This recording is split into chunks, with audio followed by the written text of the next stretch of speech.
మన ఇంట్లో లక్ష్మీదేవి స్థిరంగా నివాసం ఉండాలి అంటే ఆవిడ తాను ఉంటానని చెప్పినటువంటి ప్రదేశాలు కొన్ని ఉన్నాయి. ఏమిటి అంటే అవి ఏదో ఏనుగు కుంభస్థలము, చంద్రుడు అట్లాంటివి చెబుతూ పువ్వులు, అందులోనూ ప్రధానంగా పద్మాలు, దీపంలో కూడా ప్రధానంగా ఆవు నెయ్యి వేసినటువంటి ఆవునేతితో వెలిగించినటువంటి దీపం, ఇవన్నీ నేను ఉండేటటువంటి స్థానాలు నాకు ప్రతిరూపాలు అంది. కనుక మనం లక్ష్మి మన దగ్గర స్థిరంగా ఉండాలనుకుంటాం గనక దేవుడి దగ్గర తప్పనిసరిగా దీపం వెలిగిస్తాం. ఇంతే కాకుండా ఇంకా చాలా ప్రధానమైంది ఒకటి ఉంది.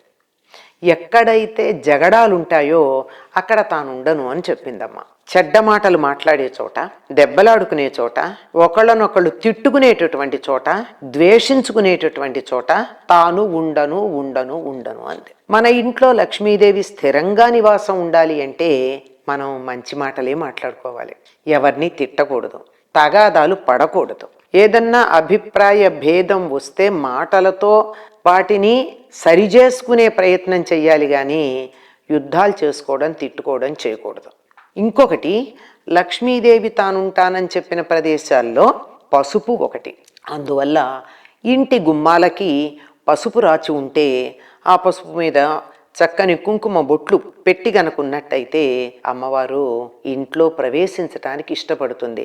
నన్ను ఆహ్వానం చేయడానికి ఇంటికి గుమ్మానికి పసుపు రాచారు, గుమ్మం ముందు ముగ్గు వేశారు, ఆ పసుపు మీద కుంకుమ పెట్టారు అని.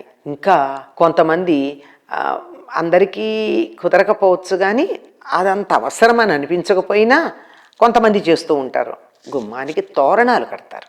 మామిడాకులు కానీ లేకపోతే పూలు కానీ తోరణాలుగా కడతారు. ఇది ప్రతిరోజు కట్టకపోయినా కనీసం పండగ నాడన్నా లక్ష్మీదేవిని ఇంట్లోకి ఆహ్వానించటానికి ఈ విధంగా కట్టడం ఉంది. మీకు అందుబాటులో పూలు ఉంటే చక్కగా పెట్టుకోవచ్చండి గుమ్మానికి పూలు, లక్ష్మీప్రదంగా ఉంటుంది. ఇలా ఏవైతే శుభసూచకమైన లక్షణాలు ఉన్నాయో అటువంటి చోట మాత్రమే తాను ఉంటాను అని చెప్పి నిర్ధారణగా లక్ష్మీదేవి చెప్పింది. అదే అలాగాని మనం ఉంచుకోగలిగినట్టయితే లక్ష్మి మన ఇంటికి వచ్చి స్థిరంగా ఉంటుంది. స్వస్తి.